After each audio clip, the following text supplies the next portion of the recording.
Hi guys, கொஞ்ச நாளைக்கு முன்னாடி rising with the wind Chinese டிராமாக்கு தமிழ் டப்பிங் ஆன்கோயிங்ல போயிட்டு இருக்கு, சீக்கிரமா தமிழ்ல வந்துரும்னு சொல்லிட்டு ஒரு வீடியோ போட்டிருந்தல, உங்களுக்கு ஞாபகம் இருக்கும். நான் அப்ப சொன்ன மாதிரியே இப்ப எம்எக்ஸ் பிளேயர்ல அந்த சீரிஸை தமிழ் டப்ல ரிலீஸ் பண்ண போறாங்க கைஸ். சோ சீரிஸோட ரிலீஸ் டேட் அண்ட் கதை என்னங்கிறத இந்த வீடியோல ஷார்ட்டா பாத்துடலாம். அதுக்கு முன்னாடி இது மாதிரி அப்கமிங் தமிழ் டப்ல வர கொரியன் அண்ட் சைனீஸ் டிராமாஸ் பத்தின அப்டேட்ஸ் எல்லாம் நீங்க மிஸ் பண்ணாம இருக்க இந்த வீடியோக்கு ஒரு லைக் போட்டுட்டு நம்ம சேனலை சப்ஸ்கிரைப் பண்ணி வச்சுக்கோங்க. ரைசிங் வித் த விண்ட் 2023ல ரிலீஸ் ஆன ஒரு சூப்பரான business romance slice of life drama. இதுக்கு டோட்டலா 40 எபிசோட்ஸ் இருக்கு. சீரிஸோட கதை என்னன்னா, நம்ம ஹீரோயின் ஒரு பணக்கார ஃபேமிலில லக்ஸூரியஸான லைஃப வாழ்ந்துட்டு இருக்கவங்க. ஆனா ஒரு நாள் ஹீரோயினோட அப்பா அவரோட மொத்த காசையும் ஒரு பினான்சியல் பிளாட்ஃபார்ம்ல இன்வெஸ்ட் பண்ணி எல்லா காசையும் இழந்திருப்பாரு. இதனால அவங்களோட வீடு, கம்பெனி, லேண்டுன்னு எல்லாத்தையும் பேங்க் ஏலத்துக்கு விடுற அளவுக்கு வந்துடும்.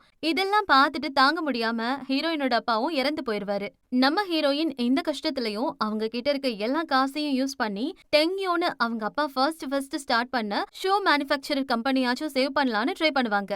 இந்த டெங்யோ ஷோ மேனுஃபேக்சரர் கம்பெனி பாத்தீங்கன்னா பெருசா ப்ராஃபிட்லாம் தராது. ஹீரோயினோட அப்பா அவரோட ஒய்ஃப் ஞாபகார்த்தமா மட்டும்தான் அதை வச்சிருப்பாரு.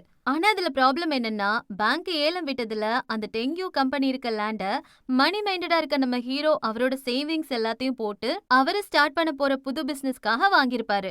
இதுக்கப்புறம் நம்ம ஹீரோ கிட்ட கம்பெனியை எதுவும் பண்ணிடாத, எனக்கு கொஞ்சம் டைம் மட்டும் கூட, நான் எப்படியாவது இந்த கம்பெனியை நல்ல நிலைமைக்கு கொண்டு வந்து அதுல வர ப்ராஃபிட்டை வச்சு உன்கிட்ட இருந்து கம்பெனியை திரும்பி வாங்கிக்கிறேன்னு சொல்லி கன்வின்ஸ் பண்ண ட்ரை பண்ணிருப்பாங்க. ஸ்டார்டிங்ல ஹீரோ லாஸ்ட்ல அகல பாதாளத்துல இருக்க கம்பெனியை நீ எப்படி ப்ராஃபிட் கொண்டு வருவேன்னு சொல்லிட்டு ஒத்துக்காம தான் இருப்பாரு. ஆனா ஹீரோயின் அதுக்கு போடுற எஃபர்ட்ஸ் அண்ட் ஹீரோயின் மேல அவருக்கு வந்த ஃபீலிங்ஸ்னாலையும் ஹீரோ லேண்ட லீஸ்க்கு வேணும்னா தருவேன், ஆனா கம்பெனில எனக்கு கொஞ்சம் ஷேர் கொடுக்கணும்னு சொல்லிட்டு டீல் போடுவாரு. ஹீரோயினும் அதுக்கு ஒத்துக்கிட்டு ஹீரோ கூட சேர்ந்து அவங்க அப்பாவோட டெங்யோ ஷோ மேனுஃபேக்சரர் கம்பெனிய எப்படி நம்பர் 1 பிளேஸ்க்கு கொண்டு வராங்க.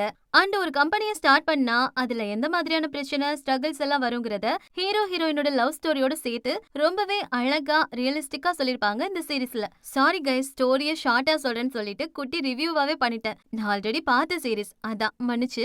சீரீஸ் சூப்பரா இருக்கும். வர ஜனவரி 30 எம்எக்ஸ் பிளேயர்ல ரிலீஸ் ஆனதுக்கு அப்புறம் பார்த்து என்ஜாய் பண்ணுங்க. நான் போயிட்டு நெக்ஸ்ட் ஒரு சூப்பரான வீடியோல வரேன். பாய்.